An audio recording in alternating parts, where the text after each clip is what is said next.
달리다가 바퀴가 빠져버리는 일본의 주력 전차 14전차를 아시나요? 이번에는 일본의 주력 전차에 대해 알아볼 텐데요. 일본은 정말 많은 무기들을 만들고 있지만 유독 전차만은 그렇게 유명하지 않습니다.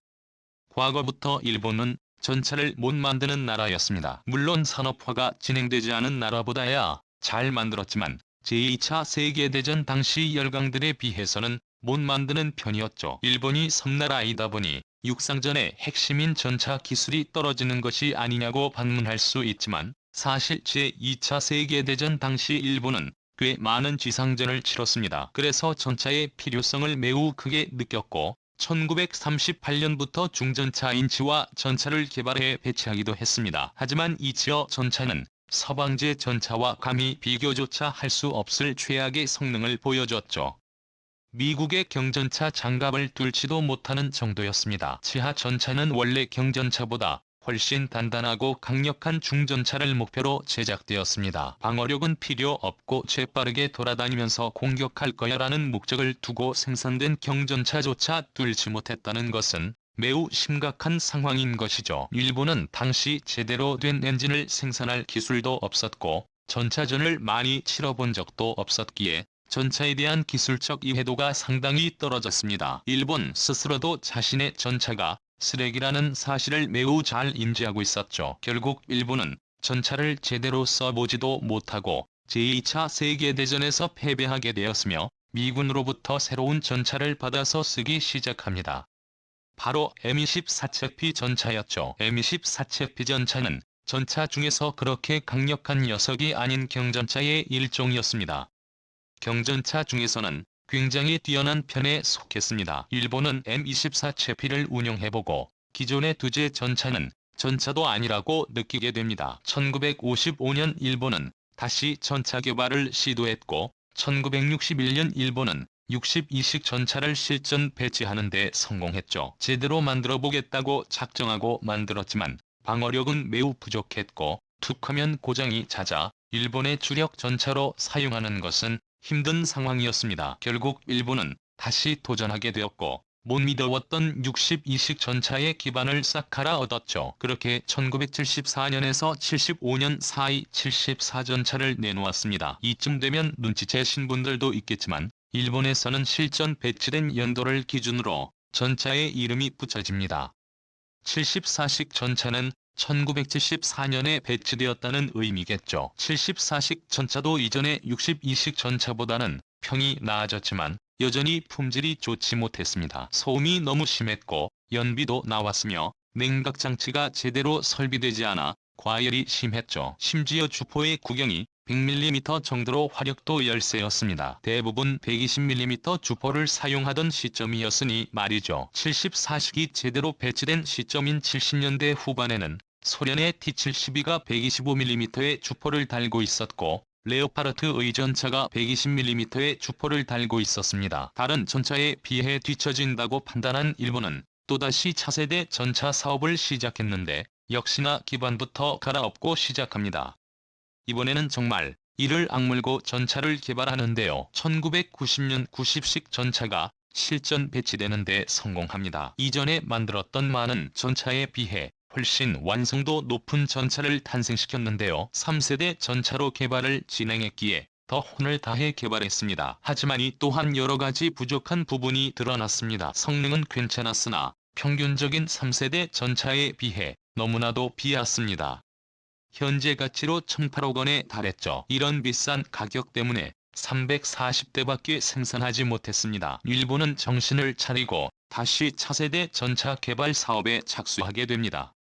2002년부터 기본 설계를 처음부터 다시 진행했죠. 여기서 우리나라와 비교해본다면 우리나라는 K전차를 개발한 뒤 캠리 레일, K레일 등으로 개량을 진행했습니다. 충분히 뜯어서 활용해보고 나서야 기반부터 새로운 차량을 개발하는 형식이었죠. 하지만 일본은 매번 뒤집어엎고 새로 개발하니 개발 단가가 확 뛰어버리는 현상이 발생했습니다. 기존의 전차가 기반부터 마음에 들지 않아 이런 식으로 개발을 진행할 수밖에 없었던 것입니다. 그렇게 TKX라는 사업 명칭을 붙인 뒤 차기 전차 개발 사업을 새로 시작했습니다. TKX 사업의 가장 중요한 점은 기존 전차의 문제를 확실히 없애고 더 나은 4세대 전차를 개발하는 것이었습니다.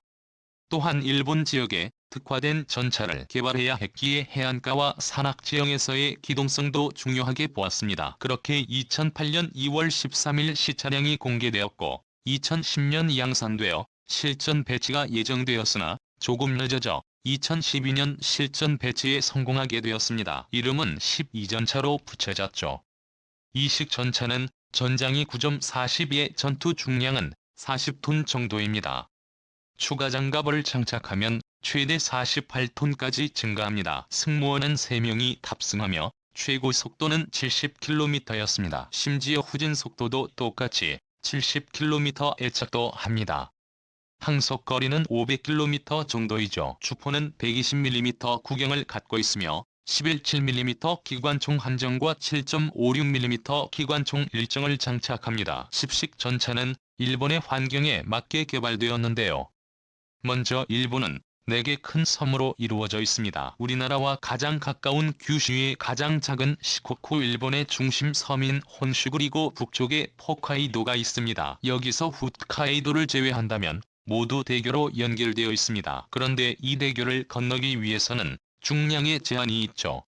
매우 무거운 전차는 건너기 위험한데요. 전시에는 한 대도 아닌 여러 대가 동시에 건너야 하기 때문에 중량을 낮춰 제작했습니다. 자칫하다 대교가 무너지기라도 하면 끝장이기 때문이죠. 대교뿐만 아니라 산이 많고 계곡이 많은 지형 특성상 일본 본토에는 수많은 교량들이 있습니다. 자체 중량을 낮췄기 때문에 이런 교량들의 84%가량을 문제없이 건널 수 있게 되었죠. 기존의 90식 전차는 65%의 교량만 건널 수 있던 것을 본다면 획기적으로 작전성이 높아진 것이라고 볼 수 있습니다. 또한 차체를 좁게 만들어 기차나 배에 쉽게 실을 수 있으며 동시에 차도에서도 차선을 침범하지 않고 잘 갈 수 있죠. 섬이 많아 움직이기 힘든 환경에 적합하게 설계된 것이라고 볼 수 있습니다. 전차의 특징을 보면 알겠지만 십식 전차는 일본 본토 방어에 목적을 두고 개발되었습니다. 일본은 다른 나라를 침략할 수 없기에 당연한 결과이죠. 또한 십식 전차는 기존의 일본 전차 개발 방향을 굉장히 많이 바꾸려고 노력했는데요. 차세대 전차를 개발할 때 처음부터 갈아엎지 말고 십식 전차를 기반으로 개량해 나가고자 했습니다. 그래서 이후 개발될 신기술들을 십식 전차에 적용할 수 있도록 여유 공간 확보에 크게 신경 썼습니다. 포탑 부분에는 비교적 여유 있는 공간 덕분에 차후 많은 신기술을 접목할 수 있을 것으로 보이지만 차체는 수송 등의 목적을 위해 굉장히 좁게 만들었습니다. 만약 차체의 대대적인 개선이 필요하다면 또다시 처음부터 개발을 시작해야 할 수도 있는 것이죠. 그리고 십식 전차는 최신 전차의 트렌드에 맞게 단 3명의 승무원으로 작전에 투입이 가능합니다. 전차장 운전수 포수로 구성되어 있습니다. 장전수와 같은 경우는 자동 급탄 장치의 적용으로 탑승하지 않아도 되어 좁은 차체에도 3명의 승무원이 충분히 탑승할 수 있죠. 그러면 무장 상태는 어떨까요? 120mm 주포를 사용한 십식 전차는 날개 안정 분리 철갑탄을 사용하는데요. 우리나라에서는 흔히 날탄으로 많이 알려져 있는데 뾰족한 탄두는 전차의 장갑을 뚫기 위해 만들어졌습니다. 정확한 파괴력은 공개되지 않았지만 2km 거리에서 65cm 정도의 장갑을 뚫을 것으로 기대됩니다. 주포 이외에도 이정희 기관총이 있는데요.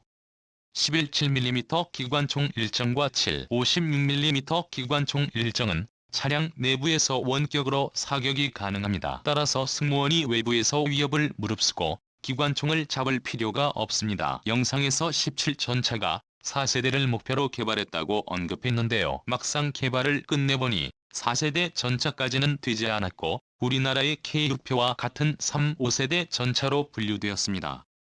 3, 5세대 전차에 걸맞게 사격 통제 장치도 뛰어납니다. 이동 중인 표적도 정확히 조준이 가능하며 최대 8개의 표적의 우선순위를 지정해 정확히 조준합니다. 자신에게 위험한 전차 순으로 지정하죠. 이런 기능 이외에도 십식 전차는 네트워킹을 굉장히 중요하게 평가했습니다. 네트워킹이란 주변 전차와의 정보 교류입니다. 위에서 말한 대로 8개의 표적을 획득한 십식 전차는 주변의 아군 전차와 표적을 공유할 수 있는데요. 4대의 십식 전차가 있다면 최대 32대의 목표물을 정확하게 획득할 수 있습니다. 그리고 하나의 전차에서 나머지 전차를 지휘 통제의 목표물을 나누어서 사격할 수 있도록 지시합니다. 이런 장점이 작전성을 크게 증가시킴과 동시에 서로를 조준하여 5인 사격하는 것을 방지할 수 있죠. 심지어 근처에 있는 전차리만 통신하는 것이 아닌 다른 부대도 통신이 가능하기 때문에 작전 시보다 정확한 판단을 내릴 수 있습니다. 이러한 기능들을 위해 굉장히 좋은 컴퓨터를 장착했습니다. 또한 일본의 지형에 맞게 자체 자세 제어 기능도 있는데요. 어느 지형에서나 올바른 사격 자세를 취하기 위해 기울이거나 엎드리는 등의 자세를 할 수 있습니다. 십식 전차는 현재까지 103대 정도밖에 생산되지 못했습니다. 원래는 600대 가량을 실전 배치하여 단가도 낮추고 물량도 늘리려고 했지만 돈도 돈이고 여러 가지 문제로 인해 그의 절반인 300대만 생산하기로 결정했습니다. 그것도 한 번에 생산하는 것이 아닌 기존에 굴리고 있는 74전차와 같은 구식 전차가 퇴역하면서 보충해 나갈 예정입니다. 그래서 단가가 굉장히 비싸졌는데 1에 4억 원에 달합니다.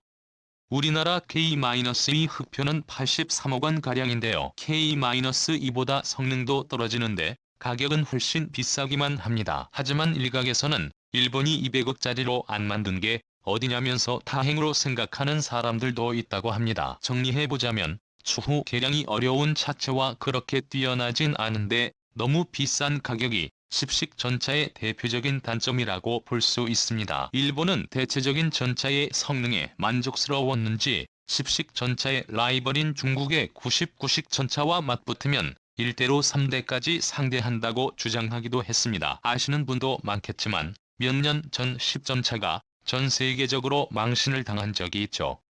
2015년 후지 종합 8영 연습 도중에 방향을 급하게 트는 기동을 하면서 궤도 바퀴가 빠진 것입니다. 이때 바퀴가 빠진 것도 어이가 없지만 바퀴가 옆에 방호 장갑인 사이드 스커트도 박살을 내면서 그야말로 대망신을 당했습니다. 사실 궤도 바퀴가 이탈하는 현상이 그렇게까지 어이없는 현상은 아닙니다. 전차와 같이 무한 궤도를 장착한 차량이라면 저런 급기동식 궤도가 충분히 빠질 수 있지만 저렇게 대국민 앞에서 홍보를 하면서 빠지면 창피한 것은 어쩔 수 없는 것이죠. 이렇게 작정하고 만들었지만 바퀴가 빠져서 놀림받고 있는 일본의 십식 전차에 대해 알아보았는데요. 오늘 영상 여기서 마치겠습니다. 시청자님들의 현명한 의견을 댓글로 남겨주시길 바랍니다. 여러분들의 좋은 의견이 좋은 영상을 만드는 데 많은 힘이 됩니다.